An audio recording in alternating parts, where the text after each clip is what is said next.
All right. Well, welcome to everyone. We're just really glad and we're really honored that you give us a little bit of your time this morning, and just excited for what the next hour is going to hold for us. Hopefully, you guys all got my email this morning because you're logging in and you got the link to this. So, good job with that. But um, one of the things that we're really excited about with this call is that there's just a lot of different people who are included in this, clergy, uh, practitioners, clinicians, doctors, denominational leaders. I'm sure there's folks that I'm not even mentioning. And so we realized there could be all kinds of questions and ways in which we want this conversation to go. So what I'm going to ask you to do is keep your microphone muted, and that way it's easy for everybody to hear. And if you have questions or thoughts that you'd like, please put that in the chat. And so we'll keep an eye on that. And if there's time for us to get to some of that, we'd love to be able to get to some of that. But thank you for joining us. Let me just quickly introduce who's here and why we're doing this. My name's Allan. I'm a pastor at a church called Grace Hill Church in Herndon, Virginia, just outside of Washington, D.C. And Evan Snyder as well. He's a pastor on staff with us here at Grace Hill. And we're just really honored that Dr. Curt Thompson would join us today as well. So, Curt, thank you for your time. Yeah. And we have, so what's the purpose of this call? So, Evan and I, as leaders at Grace Hill, we've just had the privilege of over the last maybe 3 years now, being able to interact with Curt in his practice and the work that he's doing. Part of that is just geographic closeness. We're next to each other, so we have some access in that way. But we've been able to interact a lot with his work on confessional communities. And that has really transformed the way that we do ministry at our church. It's really transformed our ministry philosophy, really from the ground up.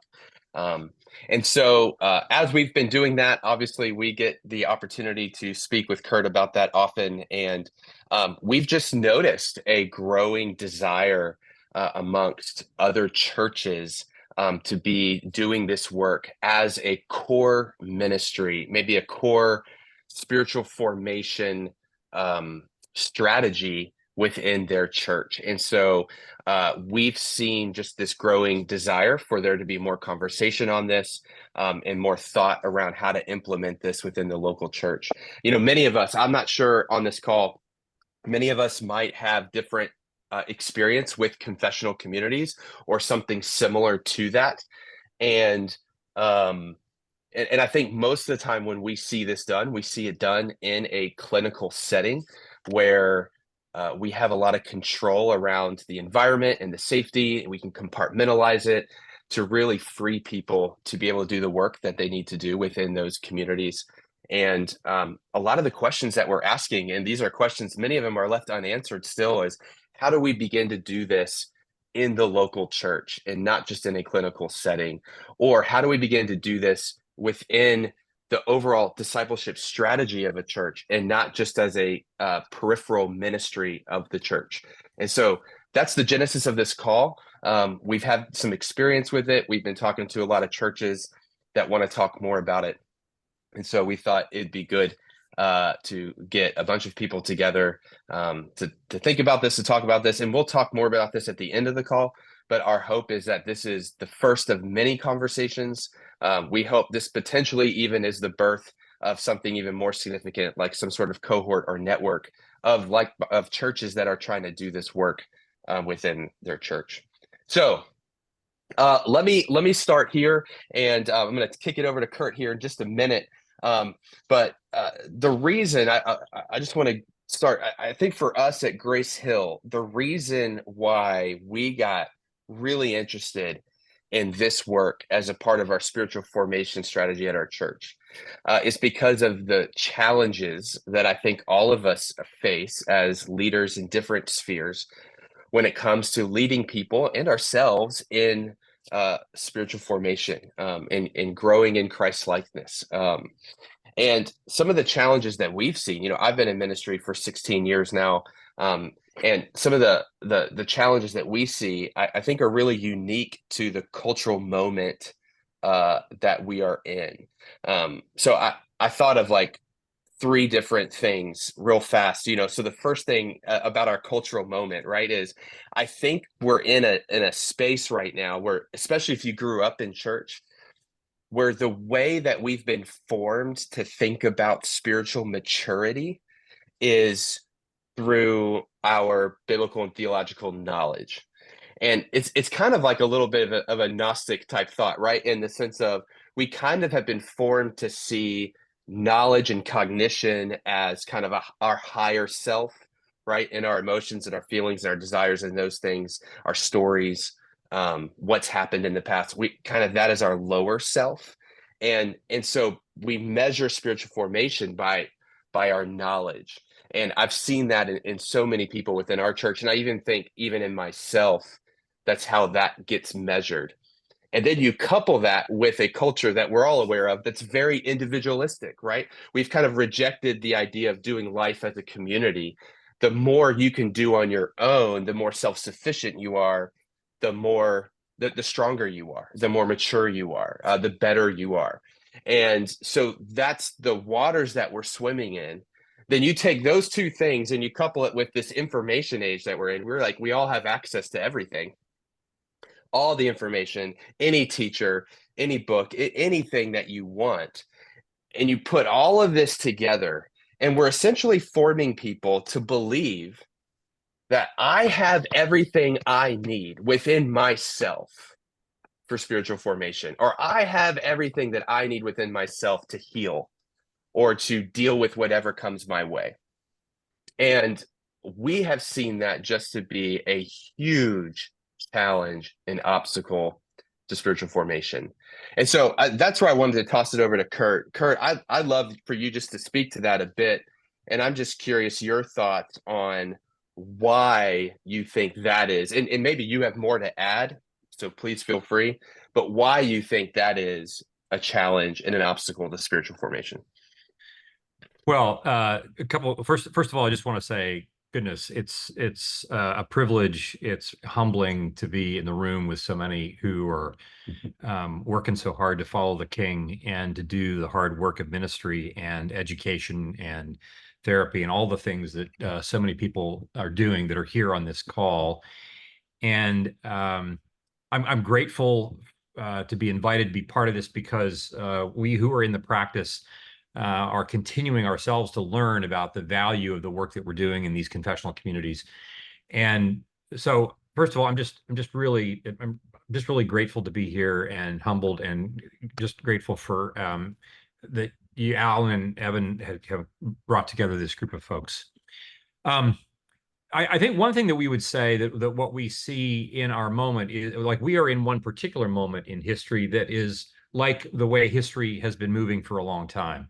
And I would say, and what I mean by that is that I would agree with everything you said, Allan, in terms of impressions. I mean, like, people are in our office because of isolation. People are in our office because we have, we're at the end of 500 years of modernity and post-enlightenment and so forth, where we have come to believe that if to think, therefore I am, right? If I know that I know that I know through my rather logical linear processing, the scientific method and so forth and so on. Now, I think it's fair to say that in the last 10 years, there has been a certain tilting. There has been a certain sense in which people are increasingly aware that that's not working. This is not helping me to, this doesn't change our politics just because I know things. This doesn't change our level of aggression. This doesn't change our warmongering or our inclination toward empire. It doesn't change any of these kinds of things. Just knowing people, we get a inside and outside the church. We're getting a sense of this. But the question is, if that's what we're sensing, what do we have that's available for us to do anything about that? And I would say that one of the things that we learn about technology, and again, not the way that it was intended to be, but the way that it is that, we would say that technology does at least one thing, and that is that all technology makes life more convenient. That's its intention, is to make life more convenient. It doesn't really, whether you're talking about moving from outhouses to indoor plumbing, or you're talking about a blade in the ground, or you're talking about moving to a John Deere tractor, it's making life more convenient in many respects that are really good and beautiful. But the other thing that all technology eventually can potentially do, it doesn't always do, is that it creates the opportunity for us to be pulled further and further apart from one another. The wheel lets me plow my field more efficiently. It also means I can move 5 miles away from you much more easily, and therefore not have anything to do with you. And even the supercomputers that we now have in our pockets enable us to do this, in even geometric ways. And I'm only bringing that up, and this is I'm not a Luddite, and I'm not bringing this up to blame things on technology. What I'm saying is, when I say technology, we can tend to think, oh, computers and internet and cell phones and so forth. No, this has been happening from the dawn of creation, and we might be in an accelerated space. But one of the things that coupled with this postmodernity way of thinking is that it does bring us into this place where we find ourselves quite disembodied from ourselves and disembodied from one another, while still trying to preach a gospel that somehow believes that if we just know enough, that in and of itself is going to be transformational. And as it turns out, one of the beauties that we're learning about the scientific, the scientific method that leads us to neuroscience is that the science itself teaches us that the most deeply and powerful way for transformation to take place and for us to come to knowledge is not through the scientific method, but through what it means for us to be deeply known by one another. And so my reflection is that when we come to this question of confessional communities, it speaks to the long-term trajectory that we find ourselves in, that we are part of, we're just joining the long line of our ancestors all the way back to the beginning.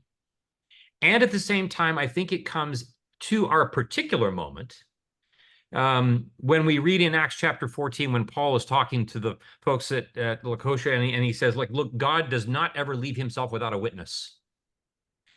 And for such a time as this, where we find all the things that we happen to find in our world, we're finding that neuroscience, part of God's good creation, now is circling back around and giving us new information about how we can do life differently in ways that can lead to genuine transformation. And I think that that's what we've found in the development of these confessional communities. We've found transformation that is extending into the worlds that are outside the communities themselves, into families, into work, into education, into parenting, into all the kinds of things that we do. And I think about this notion. We talk about this a lot, that our mission in life is to create outposts of beauty and goodness in the world. I was inspired probably 20 or 25 years ago when Thomas Cahill wrote How the Irish Saved Civilization, in which, in this book, he talks about how at a time when things were very dark at the fall of the Roman Empire, there was this small community off the coast of Ireland that sent missionaries back onto the continent. And one by one, these spots, these little communities began to develop. They started as a group of men, and then men and women who were just loving one another. And then they would draw people into their place. And before you know it, you've got universities and hospitals and so forth and so on, because there were outposts. And for such a time as this, that's what we hope that confessional communities, in their own particular environments, whether it's here in the clinic or whether it's a church or whether it's an education, can provide an outpost. And it wasn't like they were developing monasteries in the first 10 years after Jesus' death. And so in the same way, confessional communities don't claim to be the end all and be all for anything. But for our particular moment, they may be of some help, and we hope that that's what we can talk more about here today. Curt, appreciate you kind of setting us up for that. And I want to kind of move us into that very light of like, hey, what does it look like to how does a church kind of approach confessional communities? Confessional communities are in a clinic. I've been a part of one personally, so I've been in that setting, and it's been transformative for my life in every way.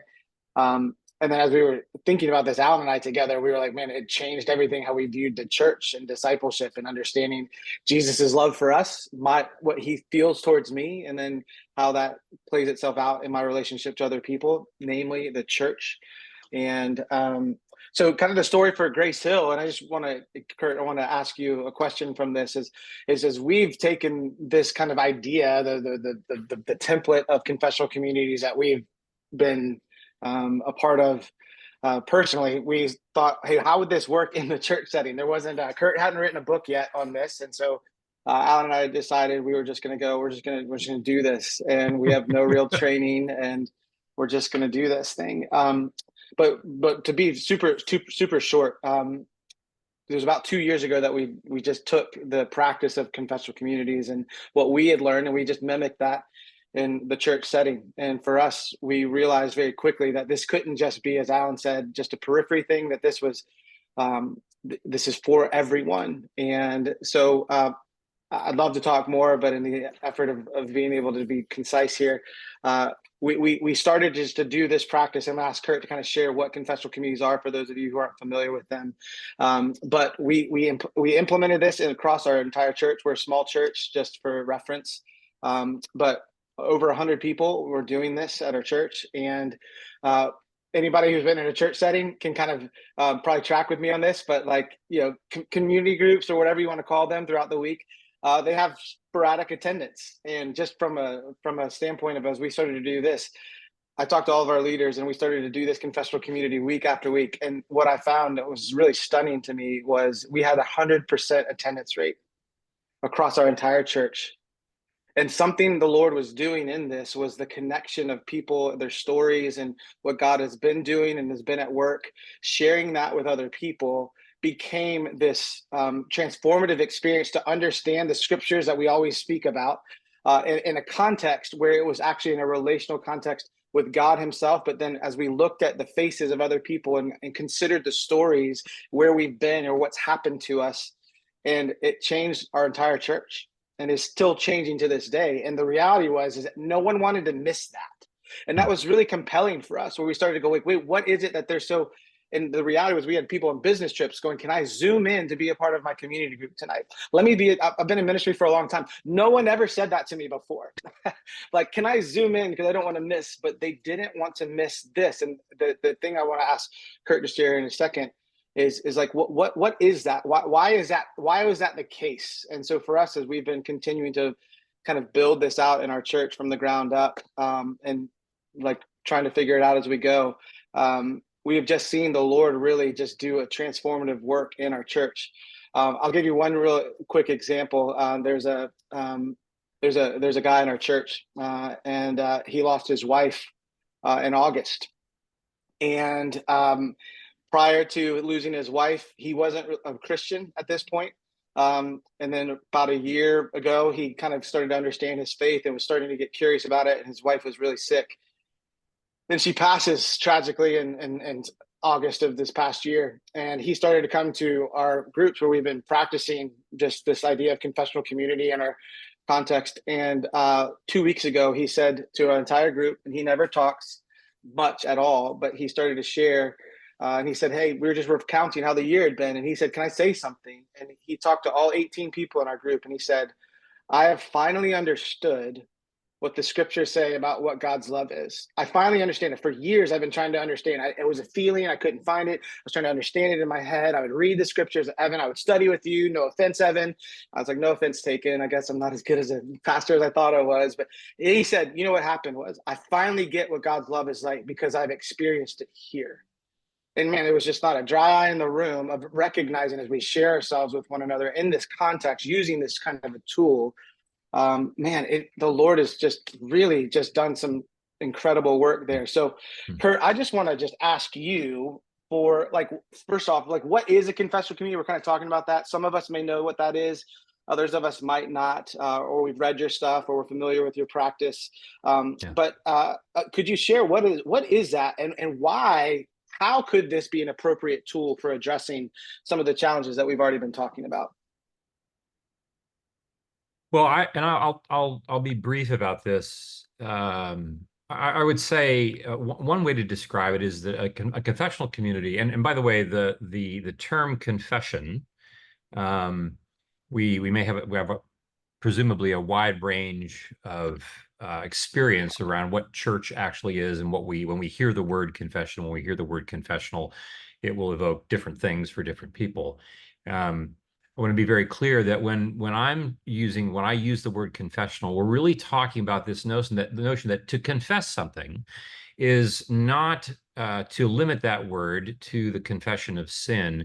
It is more in the spirit of what would it mean for us as Christians to name our confessions, things like the creeds, things like what is true about my life. To confess what is true about me is to say everything about me.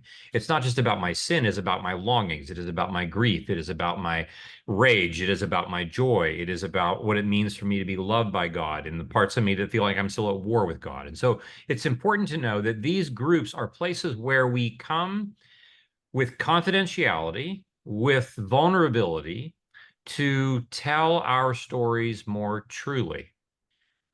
We want, and by this, by the word truly, we mean faithfully. Again, you can hear the word true, which is related to the word truth. And if you're putting that through a modernist sieve, you think about like posited truth. And we're not just talking about that. We're talking about faithfulness. What does it mean to be faithful to the way the world is intended to be lived in according to the gospel, in terms of who we are intended to be?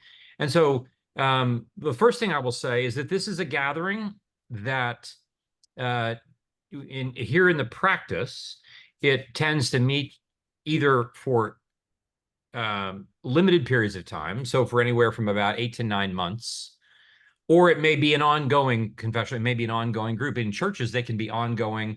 They can be time limited. Again, these are not things that we feel like we have a corner on the market on defining, but this is just how they have operated in our practice. So they can be ongoing. We have some groups that have been running for 5, 6, 7 years. And then we have groups that have run over the last several years for about 8 months at a time, and they wrap up. So these confessional communities sit, though, first of all, I describe this, they sit, first of all, within a large outer container of Christian anthropology. And then what do we mean by this? I want to be very clear about this, that a Christian anthropology is, what does it mean for us as Christians? What does it mean for us to be human?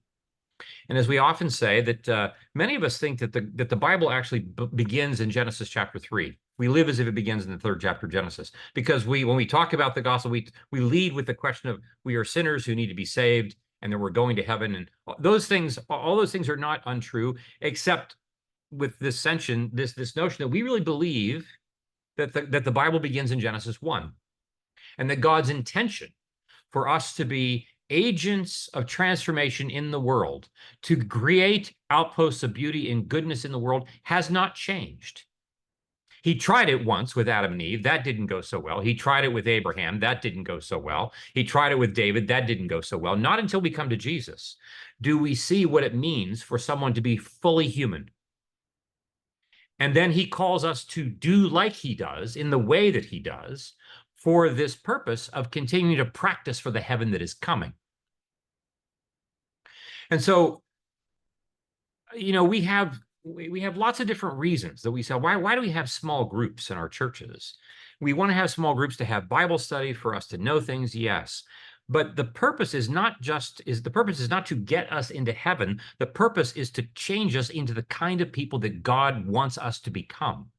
He's in the business of creating the kind of people who can tolerate heaven when it gets here.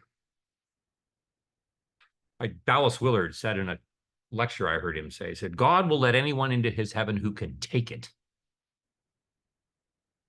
And what this means is that we want this to be a place where we are learning, first and foremost, that this is a gathering that is committed to transformation, is committed to formation, to turning us into the kind of people that become outposts of beauty and goodness in the world, in all of the different domains that we occupy.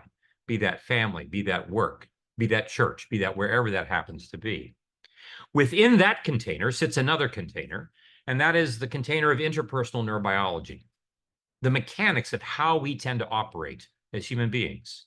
Now, this is about the material world. And when we pay more attention to these things, and this is what we're learning in this field of neuroscience and attachment and physics and so forth and so on, when we actually provide that kind of information within the context of a Christian anthropology, we discover that God has given us some tools wherein which we can actually begin to activate and be agents of transformation in ways that 30 years ago we might not have been able to do.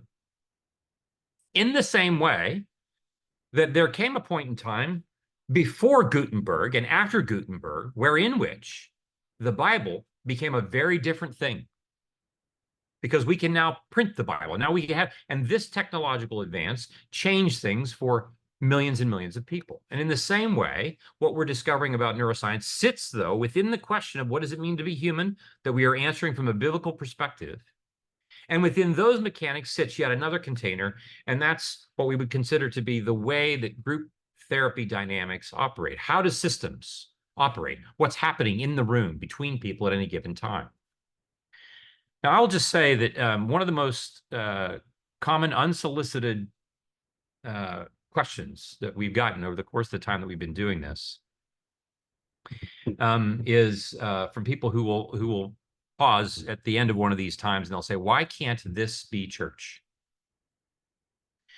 Now, again, I realize that on this call there would be different people who have different views about what church actually is and what it constitutes and so forth and so on.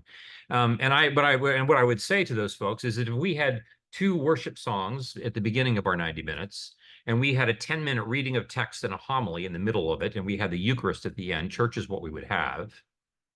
Because we would have the word and we would have the feast.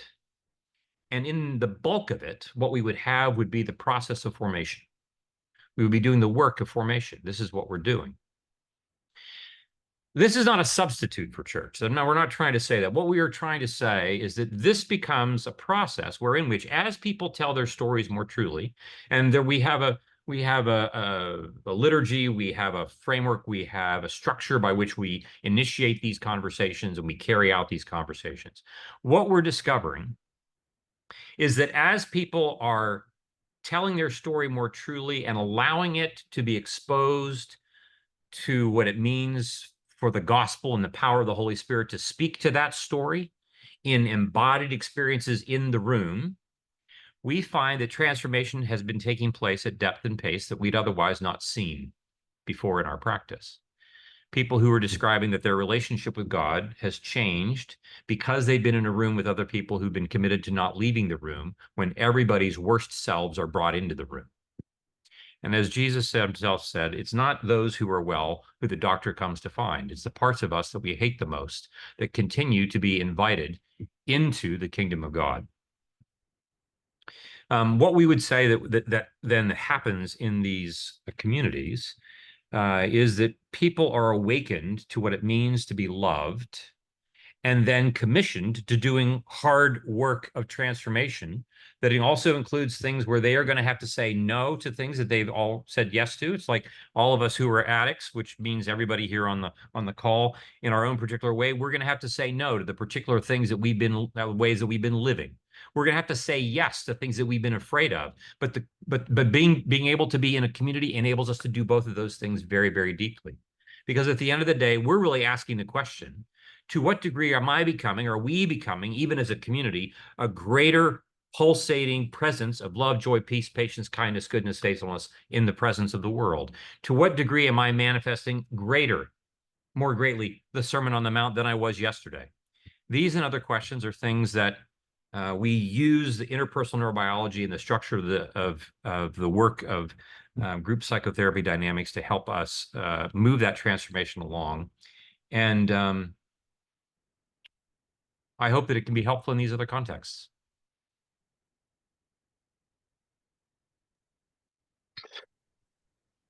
Curt, thanks for man, that was really helpful. I'm recording this, and so I'm gonna refer back to that uh, a lot. What I would love, I mean, we're kind of at a space where I do think like we could have some dialogue on this. And if you have any questions, if anyone on the call has some questions, love to be able to take those questions, or we could have some conversation here. Um, Curt, I would love for you just to address this real fast, if you don't mind. It as someone who is a doctor and a therapist who works in a practice and sees patients. Um, when you hear the criticism or the maybe just the concern, let's just call it a concern, that implementing this into a local church is um, is bringing something that only belongs in a therapist's office into something that is not a therapist's office, and all of the different ways that that could go wrong. You don't have maybe a trained person in the room. This could distract from the word of God. I'm just curious your response to that concern. Well, I mean, as I may have mentioned, you know, when this whole process began now back almost 10 years ago, here in the practice, we didn't. There would have been no way I would have imagined being on this call today. We weren't thinking that this was going to extend into other domains. I think what we're trying to do is to respond to lots of interest and requests from folks who are saying this was really meaningful for me. Is there a way for us to do this in other places such that we can practice doing this kind of gospel work outside the therapist's office? I think to some degree, for some of you who may or may not be aware, we have a nonprofit called the Center for Being Known that's actually kind of doing this kind of work, like lay-led confessional communities. They have their own particular way of doing it that still holds to these fundamental principles. I mean, what I would say is that we're all learning here, myself included.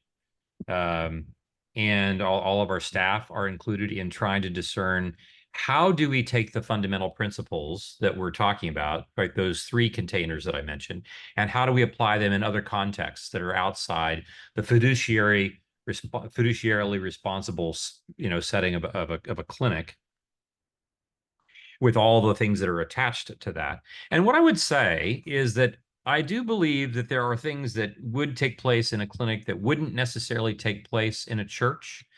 But the fundamental principles of what does it mean to tell our, you really engage, what does it mean to tell our story more truly?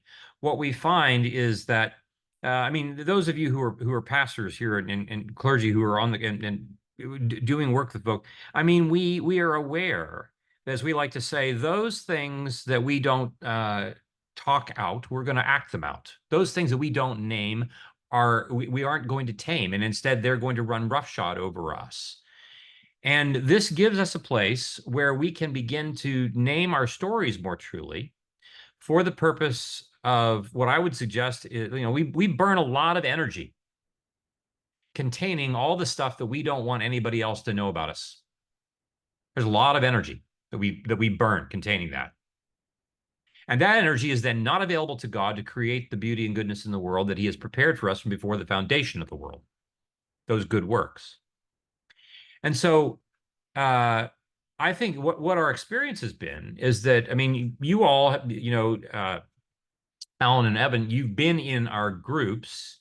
You've had the experience of now extending this into the church. I mean, in some respects, you would be in a better place of maybe even than I am of speaking about what the differences are and what those roadblocks are, what those challenges are that we run into. But what I would say is that in many respects, there are certain kind of guidelines and rules that we have in the clinic that have to do with, for instance, confidentiality, that have to do with leadership and so forth and so on. But the reality is that those particularities to the clinic are true in any organization. Every organization has a leader or has leaders. Every organization has conversation in which they are going to be confidential or not about the things that they tell. We have legal responsibilities because of the way things have been set up arbitrarily, not randomly, but the way we've decided to work this out in a thing that we call the clinic here in our culture. But the reality is, we still need confidentiality in churches. We need confidentiality in all kinds of business settings. We need to be able to create confidence in others to be able to tell the truth about their story. And what I'm really hopeful about is that it's so easy for us to just so quickly say, well, gosh, y'all do that in the clinic. We can't imagine doing this in the church. That we quickly just dismiss it outright instead of doing the hard work of asking, what can we do? What are we able to do?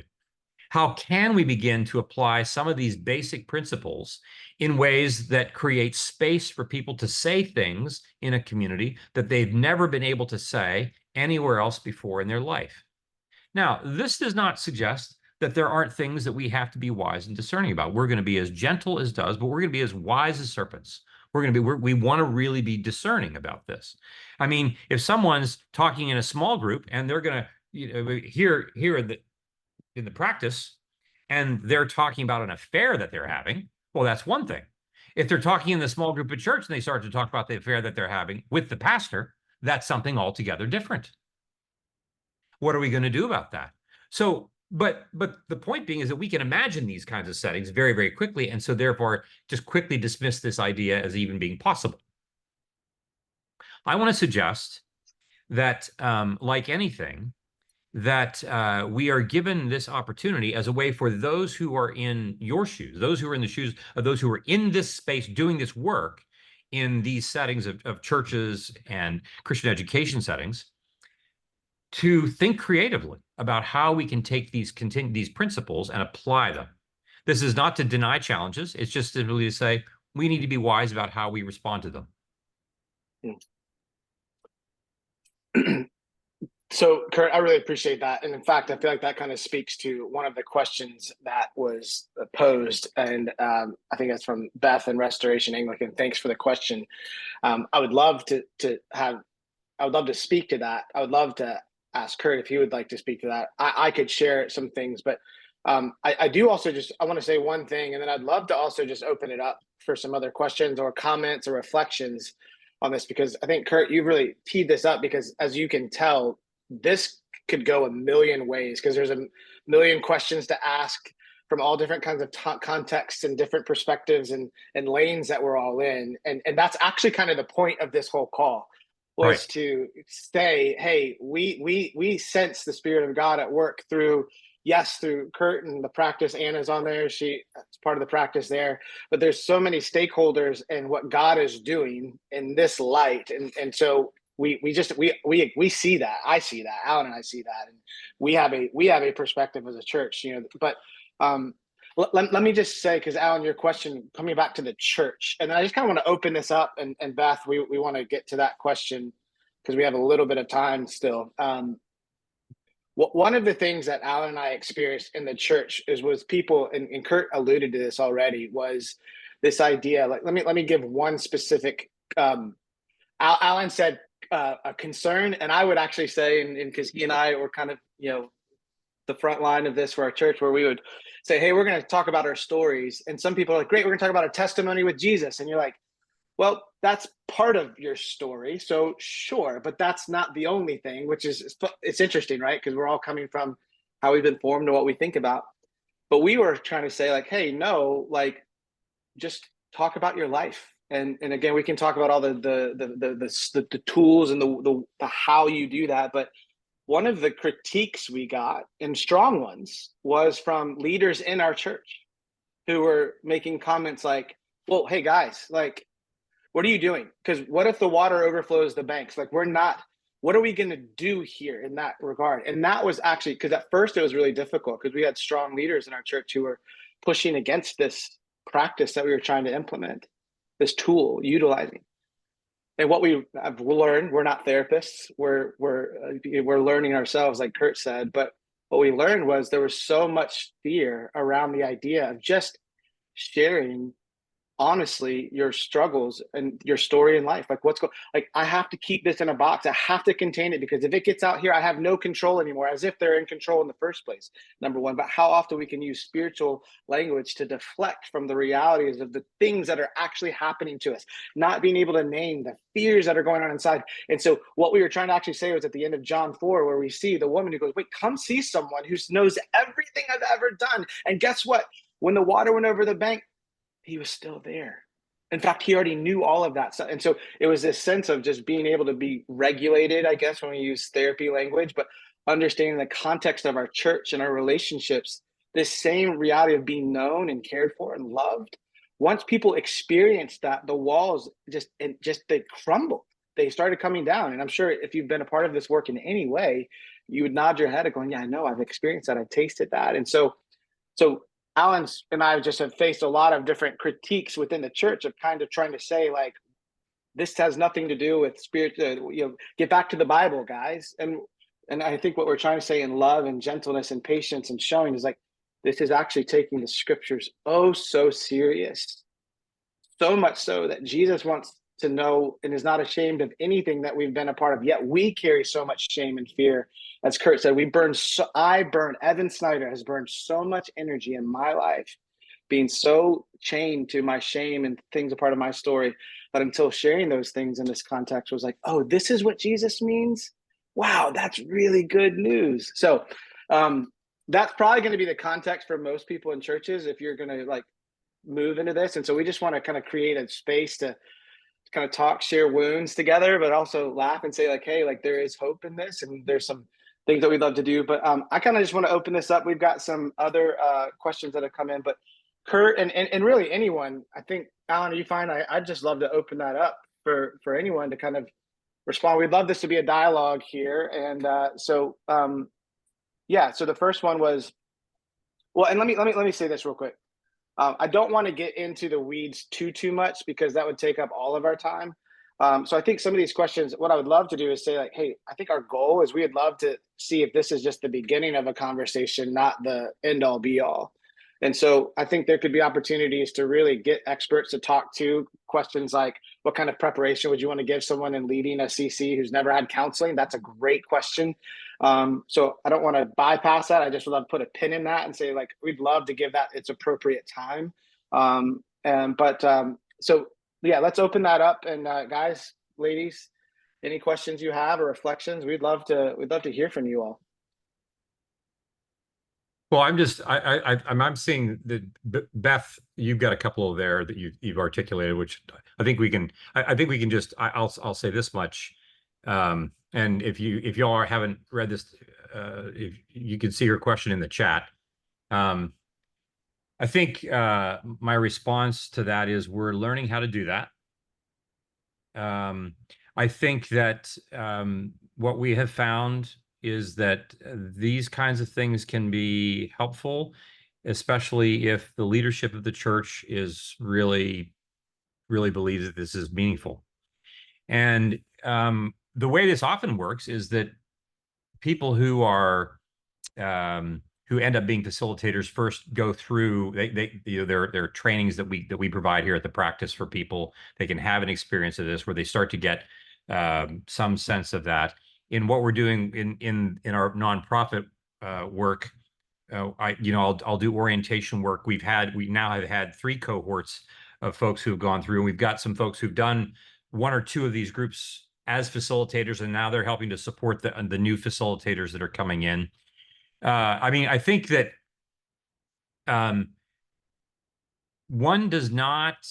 I think that there are some basic, some basic principles that one does not have to be a therapist in order to apply and employ in these. But it would require some orientation, some more formal training, but not training to the point where you have to have a master's degree in counseling for the kind of work that we're doing in these lay-led groups. I do think that, and so that speaks to like the kind of preparation that we would have. I also think that again, we are continuing to sort out what kind of responsibility that means for folks. And we're learning a lot from what we're doing in the confessional communities on the nonprofit side of this equation, where there aren't any clinicians who are necessarily leading these groups because they're clinicians. So I think, again, those are some, we can talk more about that. There's more information to provide, but I'm hopeful for folks, because your question makes complete sense. And I think also, I mean, what Allan and Evan have experienced, I see at least one other person here who I know has been through one of these, who has experience with this, can, I think, speak to some of that is one thing. Yeah, Yeah, go ahead. yeah, I was, and I think this also gets to the next question there from you guys over there at Pathway Community Church, just about implementation in a large church setting. Is confession these communities have a way of creating culture within a group of people. And so what I mean by that is when you experience it and go through it and you open yourself to it, it really does begin a transformative process. Evan and I talk all the time about how this has changed our friendship, how this has changed our marriages and the way we're interacting with our wives. This has changed in many ways the way that I approach preaching. So it has a way of really opening your eyes to other people, and what really is going on inside a room. And so the reason why I say that is, one, it's from a training perspective, being able to experience that and kind of taste it is so important for training. And then I want to point to what Curt said earlier when it comes to, there's a myriad of challenges that could come from that. But being able to even apply the principles at a very small level or simple level within a group is something that you really don't need a lot of training for. You just more so need to understand what is happening in a room with a group of people and how to help facilitate that conversation. And so one of the things we've experienced at Grace Hill is it can be a little scary to just do it. But it does work. and if you're willing to kind of weather some of the challenges that come from that. And so I would even encourage, even in a large church setting, I think in a large church setting, I've worked at large churches in the past, the temptation can be scale quick, like scale.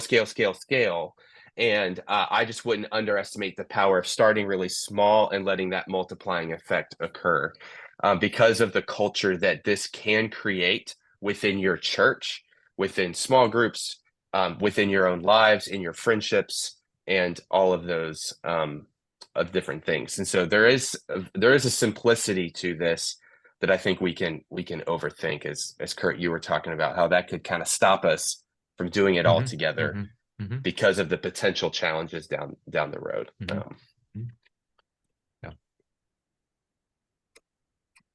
There's so much to say in this stuff, right? And so I do want to make another plug for the very end. We'll hit some of these, because some of these, Curt, I'd love for you to maybe speak to Jason and John's questions if you see those in the chat. And Randy, thanks for your question.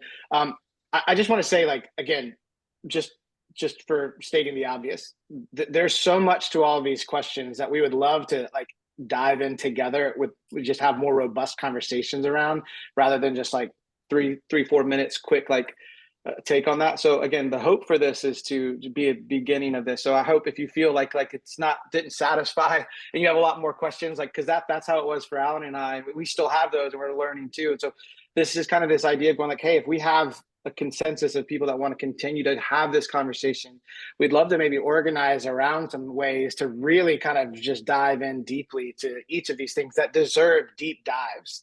And so I just want to name that. But yeah, Curt, do you have so Jason was asking, next to experiencing confessional communities yourself, and Curt, your books, what other resources would you recommend to cultivate these experiences and practice in your life personally and communally? Could you speak to that? Yeah, well, I think in one respect, I'm just I would say I'm not really sure that there are those other resources yet. and because this is kind of all fresh and new, and it's all kind of coming out of this space. That's one response. I think an additional response, Jason. By the way, it's just great to see you again. So additional response is one of the things that we want to support people in doing is having as much access to other people who are writing things, people who are talking about the things of the inner life. Right, there are dozens now of organizations that are springing up all over the place who have really significant interest in spiritual formation. So we're aware that this is a thing that God is doing in the world. It's a thing. It's not the thing. It's not the most important thing, not the best thing. But so, we could easily provide a list of other like written resources that people could enter into. I think I would say that I'm not aware of any other spaces where this kind of 3-container model that we are particularly talking about is being used. I'm not there. It may be. I'm not aware of that. And so that's the quick and dirty answer to that. But I would say this. I would say that I will say this to a group of ministry leaders, that if you take this on and you begin to do your own work and you cultivate this in your particular setting, I think before long you are going to be the resources. You are going to be the resource for other people. You're going to be the ones who have written the books. You're going to be the ones who have done the who've created a webinar, like for other church leaders, because again, in your particular setting, there are going to be certain things that you're going to do that the Holy Spirit is going to give life to. And it might not happen, next year, but it might happen in the next 5 years. That even this community right here on this call becomes like a significant part of the resource that is available to other people. If it's okay, I'm just going to move on to John. It is true when we say that is the sole point of relational connection for participants. Are there specific changes you would make in a church setting with ongoing multifaceted relational connections? Well, I mean, yes. And this is true anytime confessional communities people have been interested in applying this to any setting outside the clinical setting. I'll just give you one quick example. I'm speaking to a gentleman who's the managing partner of a financial firm in another state, and they want to do this. He wants to do this, and he wants to bring his 10 partners in. He's the CEO. He wants to bring his 10 folks in to do once a quarter and have this kind of a confessional community work. And I invited him to consider the fact that this would be great for him to set this up for his partners, but that he's not going to be able to be in the room. And he's, well, what do you mean? He said, like, we take our business hats off, and when we walk in the room, I said, as it turns out, you're not actually able to do that because they know that you are their boss. And there will be things that they can say in the room over which you could fire them. And so this isn't right. So in that setting, I would say to him, I want you to find 4 or 5 other CEOs who are not in the same group. And I want you to do that group. And if you're doing that, then you can create space to support that opportunity for people who are in your own work. This would be one example of how these things happen in churches. There are certain structural realities and limitations, but again, not that would mean you can't do this. It means you have to decide how we're going to do this differently for our own particular setting. Hope that just for now, that's kind of like the quick flyby on that. And the details of this, I think, are going to be germane. They'll be specific to your own particular settings as you apply them. Yeah, real fast, Curt. I just wanted to. That is one of John. What you kind of pointed out there is one of the main challenges of taking something where we can kind of control in a clinical setting and putting it into a local church where, you know what I mean? If you've been in ministry for a long time, you realize you have no control over anything, right? And so I think that is one of the one of the, like, you're building the plane as we fly it kind of a thing. That's one of the things that we are still needing to put some more time into this to understand the appropriate way to do that well. So just wanted to kind of highlight that's an ongoing question. Yeah. I just Chalice, want I to see. go ahead. Sorry, Curt, Curt, you go ahead. I want to highlight again that it is really important for us. Why do we go to church? We gather primarily. If I were to answer that question from an interpersonal neurobiological perspective, I would say we gather in order to remember.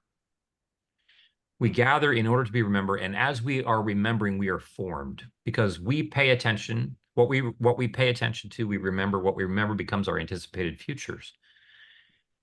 And this notion of what we're doing here, even as you're trying to figure things out structurally, is all still trying to get at the question: what is God? Who is God trying to turn us into? It's not just what are we trying to do that is the right way to do this. Like, who are we becoming? That's just a question I think it's really important for us to continue to come back to over and over and over again. Chalice, I know you have a question. I want to hit Randy's real fast. And Randy, your question is one of the ones that's going to be in the weeds. So I just want to speak to it from a standpoint of doing it in the church and real fast. And there's a lot to say to this, but do you let people participate in a group without sharing their story? How does this impact the group? In my limited experience in our local church, we absolutely made it voluntary. And the beautiful thing was, Randy, just to that question, was that at one sense you'd be like, oh, that might affect the group in a negative way. I've actually anecdotally experienced that over and over again to be one of the most positive impacts, because I've got story after story in my group, and I've heard it from others who go, hey, they were observing what was happening in the room. And they have different walls up for lots of different reasons. And once they started to see this, I had two people come to me separately a year later say, hey, I really want to share my story now. Can I still do that?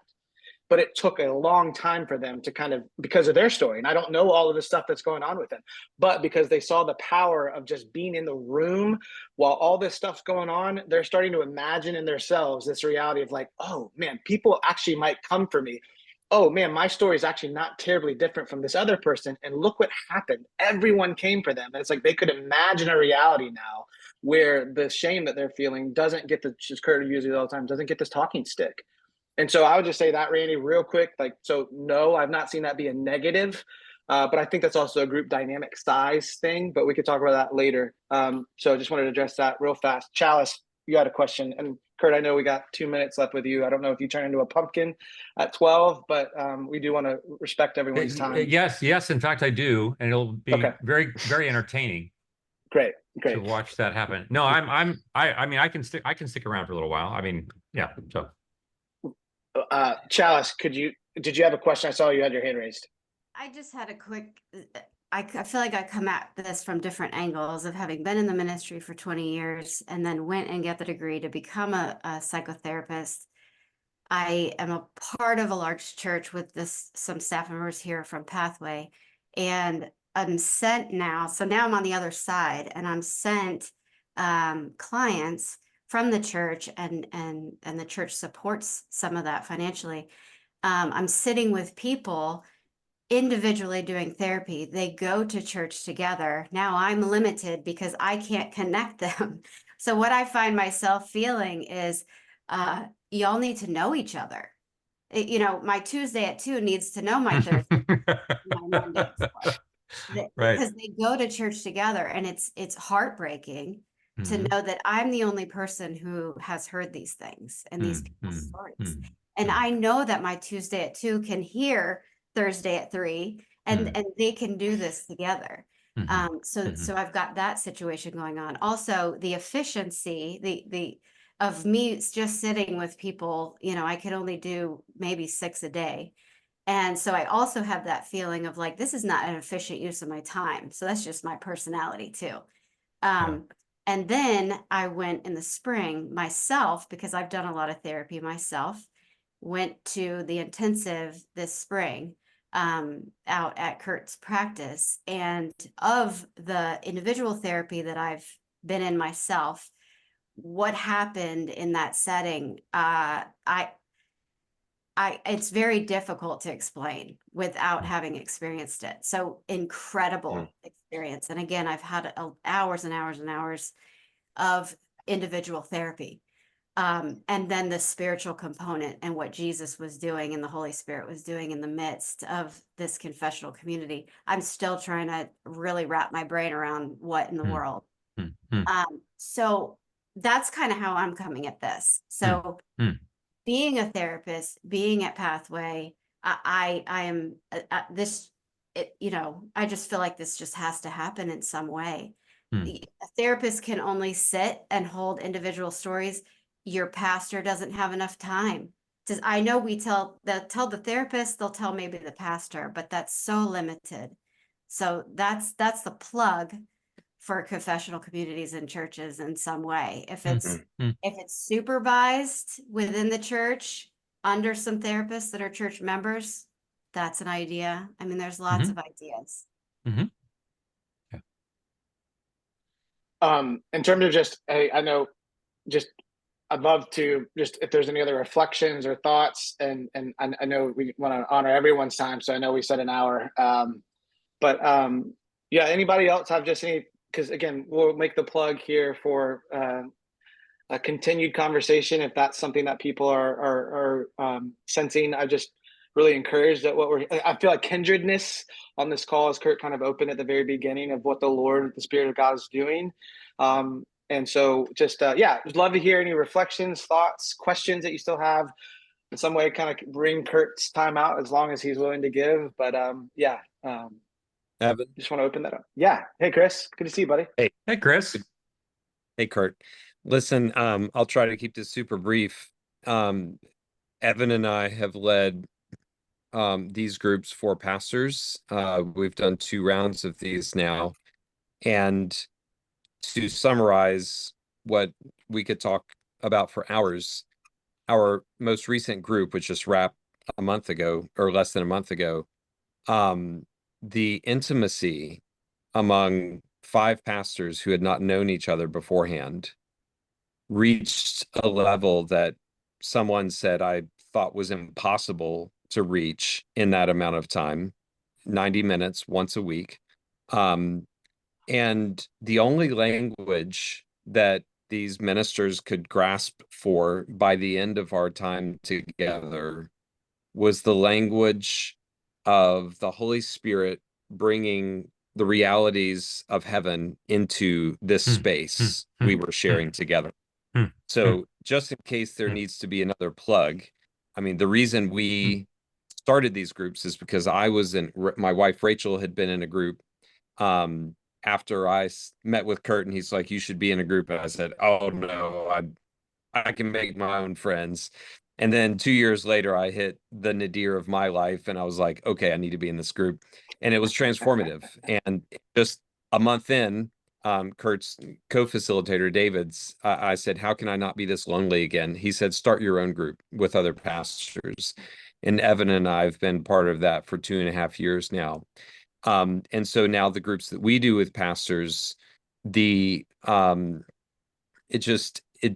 seems impossible, but the connection experience there is absolutely, we are necessarily isolated by the nature of our work, and we do not have space in the church to be known. And so we call them redwood groups for pastors, because of the nature of the redwood root systems that don't go down 100 feet, but out 100 feet and intertwined with one another.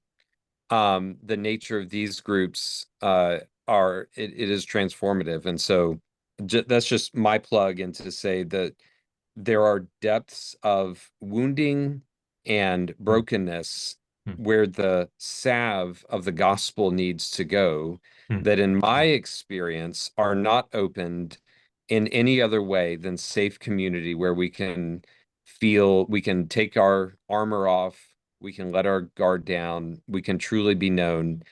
And we are currently hiring an associate pastor at our church that we hope to do a seed group of confessional community with that pastor and some other potential leaders, that we pray We'll see how it goes. We pray. We don't have a small group ministry in our church, but we pray that will multiply into confessional community type small groups, home groups in our church.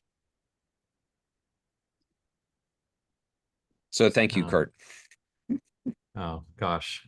Thank you both, Chris and Beth. It's great to see you both. Thanks for your testimony to this. Well, I'm not muted. All right. Well, what I'm gonna do is I'm gonna end our time. Just I want to respect. I know we sent this out as an hour for everybody. But as Evan's been saying, we really hope it's a beginning of a conversation. Our kind of hope and vision is that we could gather different stakeholders in this and begin to do some work together on how to do this. As Evan, we are not the experts in how to do this in the church. We've just tried it a few times, and just in conversation with Curt have become aware of many others who are interested in that. And so our hope is to create kind of a learning community of people trying to implement this in the church, sharing stories, sharing how that is going, best practices, learning from each other in that way. So what we're going to do is in the next day or two, we're going to send you just a quick survey. And we just love to kind of hear some of your reaction to this call, and maybe just to gauge some interest on some future things like this that maybe even becomes a little bit more formalized, or maybe it's organized around specific questions that we're seeking to answer. So be looking for that in your email. And thanks for your time. It's an honor that you would give us this. And Curt, thankful for you and the work that you've been doing, and how you have invited us into that, and just even the benefit to learn from you. So thanks for your time. Indeed. Thanks, everybody. Great to be with you. Have a great day, everyone.